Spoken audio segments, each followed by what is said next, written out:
Hi, welcome back to Community Hotline. I'm Monica Weitzel. We're here in Gresham at MetroEast Community Media. And now we're going to be talking with PFLAG, that's PFLAG, and that I'm going to have my guests explain what that all stands for. I have with me Eric Overby and Larissa Sponsler-Overby. Thank you so much for being here. Thank you. Thank you. Now you are the chapter coordinators for PFLAG East County, and that's parents, family and friends? Families and friends of lesbians and gays. Okay, so parents, family, and friends of lesbians and gays, and it's mostly a support group, is that correct? Or is that how it started out? Maybe you can give me a little history on the organization. Yeah, it started out as a support group, and it still is, it largely is, but we're also in full-blown advocacy. Okay. We do a lot of education also as well.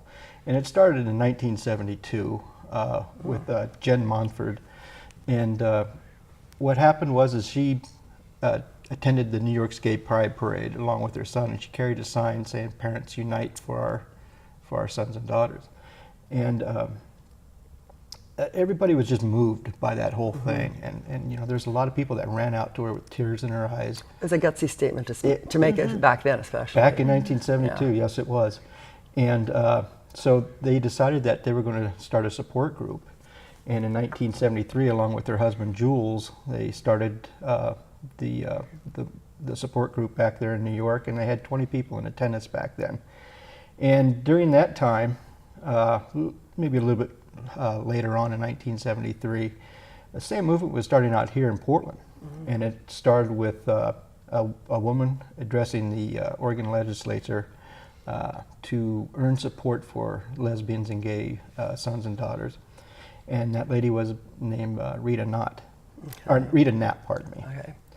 And later on, they were just so moved by, the legislators were just so moved by what she had done, that how could this possibly come from a preacher's wife? Well, later on, Rita and her husband Charles, along with Ann and Bill Shepard, started a support group. It was called Parents of Gays. Okay. POG, and they started off with trying to get advertisements done through radio, television stations, and newspapers. What was it they were trying to say? They were just trying to get their support group out there to be known, because just to let people know they existed. Let people knew they existed, because there was such a population even back then, but everybody was kept silent. And none of those organizations would give them any advertising. So what they did was just started a grassroots campaign by printing out flyers and going to all the bars or nightclubs or any other places where they met, where gays and lesbians met, and it blossomed from there. Wow. Yeah. And so then it became part of the PFLAG organization. Is that yes? Or they merged into that. Later on, they actually identified themselves as PFLAG, but with P-flag. Okay. And it wasn't quite the same. It wasn't the same as New York. Yeah, it wasn't quite the same. It was a little bit different. But in 1981, after a meeting down in Los Angeles with several other advocacies, and Dr. Dietz from Portland attended that and came up and talked to the POG group. They decided that, you know, we're going to organize a little bit further here, and what they did was they made themselves a nonprofit, thanks to the attorney Bill Shepard. Oh, good, great. From the POG, and they became known then as PFLAG. Okay, and it strengthened numbers, so strengthened numbers, exactly. Yeah, they're going to do a lot more that way. Larissa, how did you become involved with this? About a year ago, my daughter came out as a trans woman. Okay. So she's 28 now, and so she was 27 at that point. And it was about 2 weeks after Eric and I have gotten married that she says, "Mom, we need to go out to dinner. Just you and I in a private place." And I was just worried, thinking that, oh, she doesn't like Eric, something's wrong. You didn't have a clue. Didn't have a clue what was coming. And when we sat down and we got to talking, she goes, "Do you know what transgender means?" And all at once the light bulb went on. I go, "Oh, you identify as a girl." And from that point on, that started our journey. Well, through good this. for you for at least knowing what it meant, you know? Because I'm sure there are a lot of parents who didn't have a clue. Yeah. So you were supportive from the beginning. Absolutely. I mean, how could you not be for your child? There are a lot And of people who aren't, she's very unfortunately. happy. Yeah. Well, when you look at the suicide rate for transgenders, it's approximately 47%. It's very Which is high. outrageous. I And mean, that's, so now, if you have the support of your family, it's so much different. yeah. Oh, I'm sure. I bet she was so relieved. Well, you know, when I was 15 years old, my mom was diagnosed with ovarian cancer. And when I was 16, 8 months later, she died. And I cried alone in my closet because my dad says, you know, don't let her see the emotions. We don't want to make anybody sad. And so I Oh. cried alone. And throughout my life, I've always had, you know, when there's struggles or things that happen, I've always cried alone. So when Karis came out as transgender for the first time, I didn't cry alone. I was with Eric, and then we joined the PFLAG group and became a family, and I had all the support there. And it's been an amazing, wonderful journey. I wouldn't change a thing. I've met so many great people in my life I would have never met before. I tell Karis thank you all the time for being true to yourself, because Yeah. it's a great family. Karis was raised correctly, it sounds like. And so the reason I'm involved with PFLAG is that nobody has to cry alone. We're here for you. We're there to support you and help the families and lesbian, gay, queer, whatever you identify as. Come to PFLAG and we will help you. We'll be there to walk with you.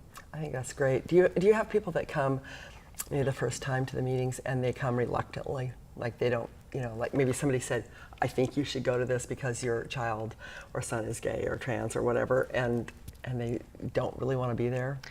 No, everybody No? that Everybody comes comes wants from- to be there. yeah. A lot of times what we'll see is families that it's all brand new to them and they don't know what to do with Yeah. it.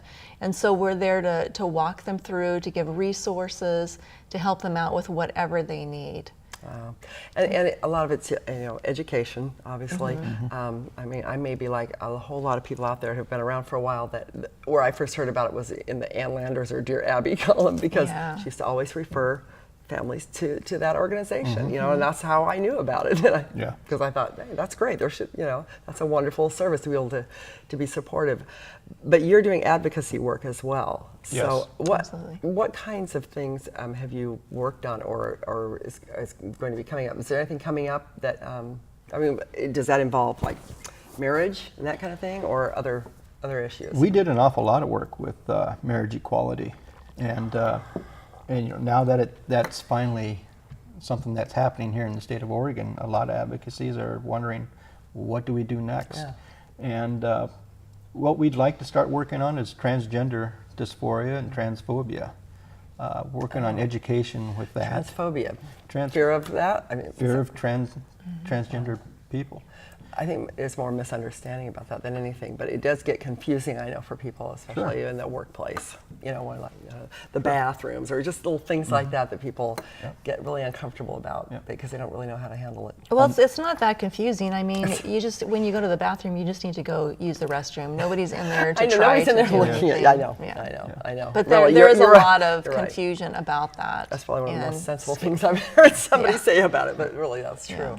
Another thing that we're working on too is the bullying problems in schools. We really want to address that. Well, and that, I'm sure, contributes a lot to that It high does. suicide rate. It does. You brought some pictures. I think we should take a look at those, and you can maybe tell me what we're looking at. So they'll go ahead and bring those up on the screen and share those with our audience. Well, while those are coming up, maybe I could just tell a little about our meeting. The first hour is generally education, and the Okay. second hour is our support group. Oh, good. And this is at our PFLAG picnic this summer. And It where was that? our annual retreat, and that was over at what is the name of that park over on Chautauqua? Yeah. In Portland? This Portland, right yeah. here is Pier Gay Park? Fair on the Square. We Yeah. were just at this event, and we love putting the PFLAG stickers on. It says PFLAG loves you. So that's one things I love to do. I like to go out and sticker people up. It's fun. And on the left there are members of our Black chapter, and we'll talk about them in a bit. And they were at the parade as well. And then there's our illustrious leader of PFLAG Portland, Don Boyles Holt, And the rainbow socks. in the rainbow socks there, yeah. And That was at Pride Parade this year. yeah. Okay, that's always fun. I've That was watched It that. is. really fun. And there's another picture of our Black chapter, and the person being interviewed right there is Khalil Edwards. He's the illustrious leader of the Black, and he does a fantastic job. Okay. And there we are marching in the Yep. parade. There's me in my Viking hat. You know, hey, it's Pride time. It's time to have fun. That's right. If you can't have fun, why bother? Exactly. I may be straight, but I'm not narrow. There you go. Okay. And that's tabling the booths at the Pride. And that, okay. I love it. It looks like you have a good time. We do. We have a great time. I love this work. It's so much fun. So, are you making this your lifetime cause? Is this this isn't a full-time thing, is it? No, it's not a full-time thing. It takes up some of our time, but no, it's not full-time. So, as a chapter coordinator, what does that mean? What do you do as a coordinator? We get things rolling in the East County. We go out and we talk to people of different organizations, try and ally with other people, other organizations. But we also make sure that we have our meetings once a month and that people are being taken care of with their questions. We try and gear our meetings towards the questions that the people who attend our meeting want to have answered. It's not just a blanket meeting. Yeah. So give me an example of something somebody might ask at a meeting. What would be a concern that they would bring up? Well, one thing would be oftentimes is, how do I tell my family? Yeah. Yeah. So I'm sure that's a big one. I have a very religious family. I don't know how to tell them. What would I say? What could I do with that? And we do have resources at PFLAG that will help you through that, depending on your age. We have things for teenagers or younger, or we have things for older adults. Yeah, I imagine that would be very difficult. It was, especially some families that because of maybe their upbringing or their religious background, they do frown on that, and it's a very scary thing to have to do that. We've had people, well, at least on one occasion, that came in and told us a story about him recently coming out to his mother and how that went, and it was a very tear-jerking moment. In a negative way or a good way? I mean, was she supportive? She wasn't all that supportive, but deep religious beliefs. But he came to find out that we're there for him. We have his back. Good. Yeah. I imagine you have situations that happen where you really feel the impact that you've made. I mean, have you had situations where, like that, where people thank you and let you know that you really have made a difference? Yes. Yeah, we've had, and it's an awesome thing. That's why we do it. Yep. That's why we do it. Yeah. We love to help people and families. And I came from a very strict religious background, so I understand where they're coming from. And we're still very religious. I mean, this hasn't changed our faith at all. But, and that's probably helpful to some people too, to know that you don't have to change. It's not that's not what it's about. No, but we're able to help people navigate through the waters through that and give advice. And if we don't have the answers, we always have somebody that we can call or contact. Do you have other resources, just for different kinds of resources for people in the gay community that? Absolutely, absolutely. We're in contact with probably as many gay resources in Portland as we can find, gay and trans, queer. And there's quite a few in Portland, aren't there? Absolutely. Yes, there is. Yes. There's quite an existence here. As far as advocacies go. Now, how are you funded then to support your program, to get out your education and to do your advocacy work? Largely donations, memberships, and we're also working on grants. Oh, okay. Yes, and we're concentrating on grants from the cities that we represent. And what area? I mean, this is East County chapter, so is that Greshamwood Village? Oh, yes. Troutdale? Yes. Sandy, Boring, all the settings. We cover all the way from, let's say, probably 82nd Avenue east all the way into Sandy. How many people come to the meetings? It varies. Does it vary? It varies. Yeah, it just depends on what people have going on. So if you're closer to the downtown area, then Portland PFLAG is a chapter that you can go to. If that's too far away, then you can go to ours. There's a Black chapter that you can go to. So there's several, and there's also one in Clackamas. So there's several places. Okay. But there's never any hard boundary line there. So if you want to go to one or the other, you're welcome. we have people that come from Hollywood district. Oh, and come in okay. simply because they don't want to drive across the river, yeah. and go drive downtown. Some people just don't like that atmosphere, I so know they a lot come of out. people don't to- like that. Yeah. So You were going to say something about the black chapter when we were watching that. yes, Looking at the pictures. the Black chapter was formed in 2009, and it is the first chapter that was opened by and for Black African Americans. So is that the only one that exists now? Or is No, that it's what not is? the only one, but it's it was the very first. Oh, yeah. Oh, okay. So they're basically a model for the nation on how to run a chapter like that. Right. Yeah. Now, if people are interested in coming to the meetings, tell me when the meetings are, where they are, and do they need to let you know ahead of time or just show up? Okay. Our next meeting is October 2nd. We always have our meetings on the first Thursday of each month Okay. from 7 to 9, and we have that over at St. Luke's Episcopal Church in Gresham. And do you need me to give the address? No, that's all right. I think Okay. people can probably look up St. Luke's Episcopal All right. Church. That wouldn't be Okay. too hard in Gresham, but I know it's on, is it Towel or Toll? I don't know. Toll, Is it yeah. Toll. So the first Thursday of each month. And do people need to let you know ahead of time? Can they just show No, up? they could just show up. But they can also become a member if they want, and that just means that they're giving some amount of money that will help support it. Is Yes. that correct? Yeah, Okay. Right. And it's a small amount. It's just a one-year thing. And Okay. And then so also you have, once in a while you have other events, and you have a monthly thing at Shakers. yes. Shakers yeah. Martini Lounge. I've gotten with Sherry over at Shakers, and we've talked about having a PFLAG night there the second Thursday of each night. And Each month, yeah. pardon me. But yeah, we're going to give it a go this time around and see how it works out. I hope it works out. I had Yeah. Sherry on here not very long ago. Good. They're great in the community. Yes, come on down. We'll sticker you up. Get Yeah. you a Yeah, PFLAG okay. sticker. Go to Shakey's Martini Lounge on Yeah. the second Thursday of each month, 5 p.m. until whenever. Till it Yeah. closes. Right, Yeah. right. And get your sticker. There you Get go. your sticker on. She always has some good special martinis Yes. too, so that'll be fun.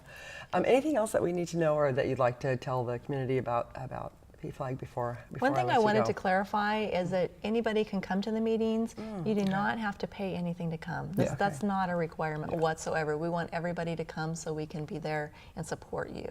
So it can be anytime. somebody who is gay or trans or anything else. It could be the family of it, friends, so pretty much anybody. Right. Yes, there's Right. still a misconception that this is only for families and friends, and it's not. We also have active members of the LGBTQ community there, and it's their testimonies that really bring it home for everybody else. All right. And you do go and do speaking engagements if asked? Sure. Yes. Absolutely. Okay, spread the word. Yes. Good.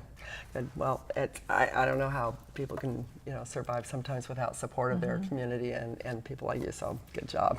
Thank you. Thanks.